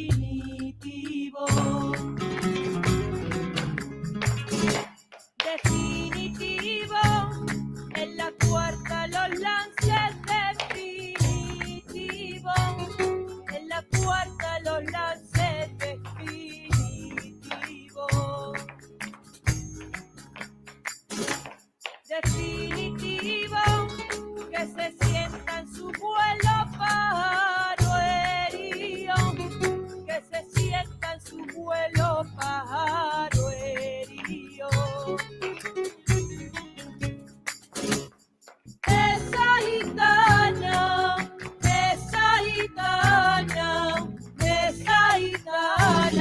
se conquista bailando por sevillana.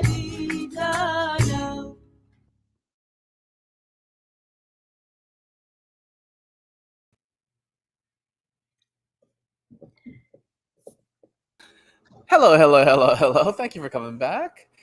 So we're gonna highlight some of our auction items that we have available. So this is a gorgeous damn vase that is available for auction. So I hope you get a chance to click through to our ClickBit site. We also have this Blackish and Modern Family bundle that has signed scripts and mugs and shirts. That's from Blackish and Modern Family. That was donated to us by ABC. And we have this lovely cooking class with Fran and Giuseppe Lenzone of Peruvian Brothers. And so they generously donated a cooking class for us. So if you wanted to auction that. And we have cooking class with the art of roasting vegetables from Melissa, who is one of our board members. She does this amazing cooking class that includes flowers as well as how to roast vegetables in this very unique way. So it's super fun. These pair of South Sea pearl earrings, I think I'm gonna have to bid on these because these are awesome. Look how beautiful they are. So they are pearl earrings. I believe their actual value is something like $3,000. So hopefully you'll take a look at these and donate and or sign up for the auction for these pairs. So please take a look. And then we have these Taishan pearl necklace, which also, as you can see, there's a couple pearls at the end. So this is a beautiful necklace that was donated to us for our auction. And these Waterford crystal rolls, bowls, and vase, Waterford. These things don't actually exist anymore. The official Waterford now is, I think, by another company. So these are rare. So auction get yourself on this auction item. And for all those people who want to go down for a week at Puerto Vallarta in Mexico, yeah, it's gorgeous. This thing is gorgeous. Look at the view up there. Take a look at the water. So thank you. Take a look. And this is one of our puppets. So this is the dino from Velveteen Rabbit, which looks like a T-Rex. My son loves it. Does he come on a skateboard? He rides. So he rolls himself in and his mouth moves. So it's like a puppet and his arms move. So it's a cute toy. And I know this is becoming a favorite for a lot of folks. So bid on this soon because we have lots of people who are interested in this. And then we have this beautiful beach home in Nag's Head. So take a break out there. It's a lovely donation from one of our board members, our president of the board, Leslie. So I hope you get a chance to donate to auction yourself for this. This is a fun weekend getaway. And then we have all these framed, signed posters from the producers. And then we have this. Oh, this is the Mi Casa es Su Casa in Costa Rica. I believe so. This is one of our kind of hot items that we've always auctioned every year. So please get yourself on this auction. You still have 8 hours left to get yourself into the auction. And then we have these Nubian human packages. As you can see, these are lovely, like restful things. There's some pencils for eyeliners, for makeup, for candles. So take a look at that. And then these puzzle huddle puzzles. As you can see, that's done by Black African-American artists and from the company. So we really appreciate this donation. This representative of one of our big communities here in Montgomery County and the DMV. And this is the vacation that includes airfare, right? For Tucson, Arizona, this beautiful getaway in Arizona. Tucson, Jill. Sorry, Tucson. Did I say Tucson? Somebody's just gone off to Nag's Head, by the way. I think so. I'm shocked I can even, I'm still talking at this point, Carmen. Yeah. I'm shocked. So vacation in Tucson, Arizona. And then this wine cellar. So we have this a package of wine from Wine Cellar. So take a look at those auction items. I think this is it. Is there another item? Oh, yes. It's a car. The car package, ultimate car care package. I love that we have this cute little model car in this photo. But it is a gorgeous care package that is for cleaning and cleaning services. So take a look at that and sign up for the auction. And there's and this is the last one that is active, right? I think that's what I'm being told. So I think this is it.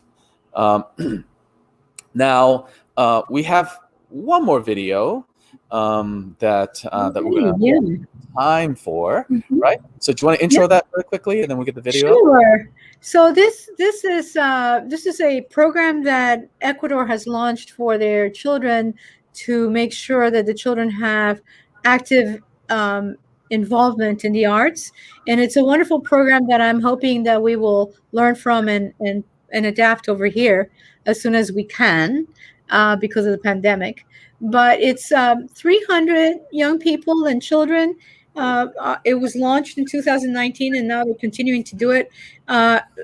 Getting kids involved in different parts of the arts, different aspects of arts. And so that's what we're going to look at. And the children have responded so well to this. They've integrated in their whole life experience, which makes them a whole more productive person and member of the community. So there you go. Let's watch this. It's called, let's see, what is Arte para Todos? It's Arte para Todos, which means arts for all. And just like Adventure Theater's Arts for All, right? So yeah. Yeah. So know that we're not going to be able to come back right. because this will be the last video that we'll roll for this segment. So thank you again, Carmen. Let's go to the video. Yeah. Thank you. You're welcome. Thank you, Jill. And from the Hispanic Chamber of Commerce of Montgomery County, we appreciate being here and participating and sponsoring the organization. Thank you. Thank you. Thank you. And thank you, Hispanic Chamber of Commerce. Thank you, Carmen. Let's roll the video. Thanks.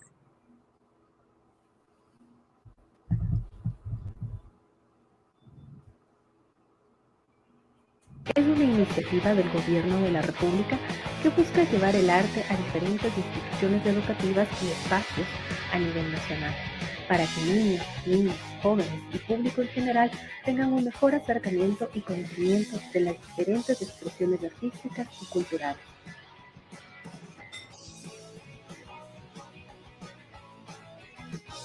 En su primera etapa se contrata a gestores y productores artísticos encargados de llevar a cabo este proyecto a través de propuestas educativas y la realización de eventos.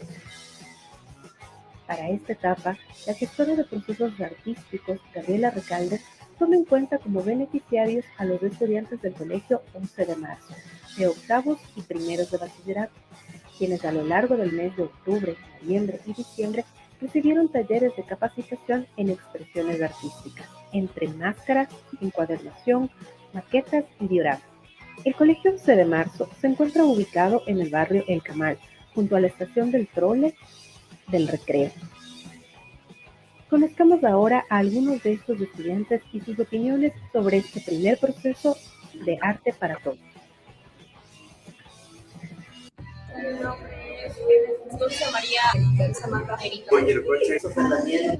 Manuela Hugo González, David Cubi.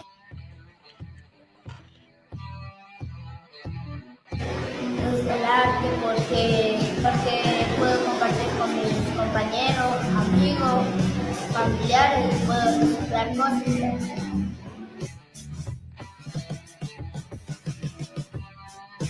La educación artística es un método por el cual podemos expresarnos o conocer nuevas cosas para crear, reciclar y así aprender. Nos puede servir para muchas cosas, para expresar lo que nosotros sentimos. Yo pienso que es muy necesario para nosotros, así nos ayuda a desarrollar nuestra creatividad.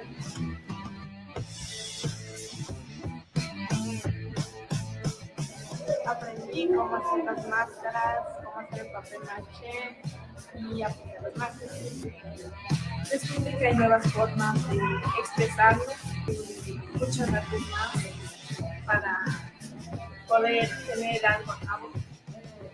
La habilidad de la mano para hacer lo mismo con la mano. Descubrí hacer cosas que no sabía, que no me imaginaba. Pero sí se tenía visión, pero no. Descubrí hacer más cosas en vez de comprar. Aprendí a conocer cosas nuevas y aprendí la escuela. Yo descubrí que podemos reutilizar cosas y no siempre estar comprando cosas nuevas.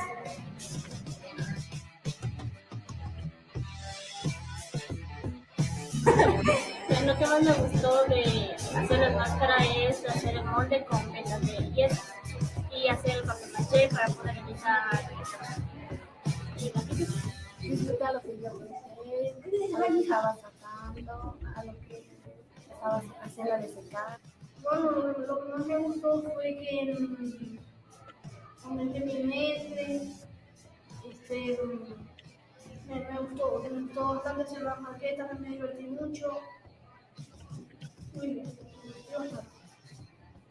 Del drama, por hacer el muñeco de plastilina y de la maqueta dibujar, hacer las formas. Que lo podemos hacer en familia, entre compañeros y que es algo bonito.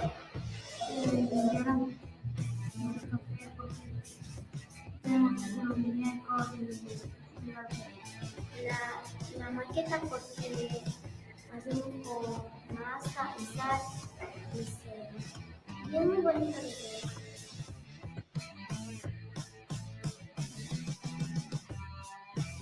ver. Fue un proceso muy divertido y el proceso me fue muy alegre ya que pude plasmar mis ideas en un objeto creativo. Me sentí muy bien ya que puedo demostrar todas mis habilidades ya que no lo demostraba mucho. Me ha gustado mucho, está muy interesante ya que he aprendido a hacer algo muy diferente. Me he sentido bien porque he aprendido a hacer cosas nuevas con las manos que nunca he hecho así en mi vida. Me he sentido bien, compartido con mis compañeros, con los licenciados. Un mensaje para todos los jóvenes ya que si algo les gusta deben hacerlo con todo su corazón. Por medio del arte pueden expresar muchas cosas que ustedes quieren o simplemente pueden motivarse a hacer arte y no estar metidos en malos pasos. Que pueden seguir la artística para que expresen mediante puede ser, manualidades, música, baile, lo que sienten o piensan del mundo actual. Yo les puedo decir que el arte es algo muy bonito, es algo con lo que todos podemos aprender, por ejemplo, con lo que es el diorama. Yo me identifico porque se trata de la aplicación, que es algo muy bueno, y el arte de enseñar chicos. Que luchan por sus sueños y nunca dejen de usar la creatividad. No se pongan a ver las drogas, ni nada, no se meten con malas cosas.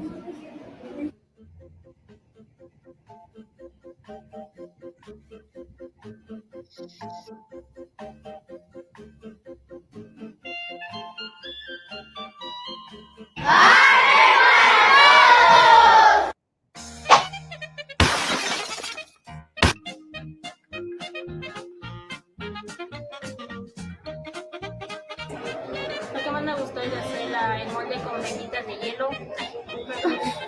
Sigue. No te preocupes. A ver, otra vez, dilo. ¿Qué fue lo que más te gustó? Lo que más me gustó de... No te preocupes. A ver, respira un poco. Que por medio de nuestras manualidades.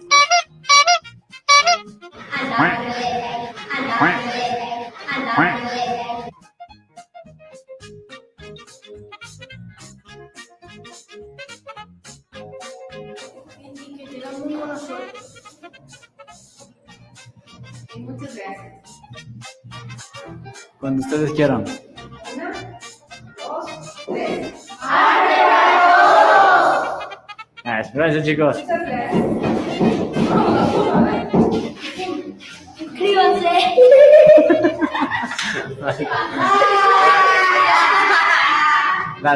Gracias.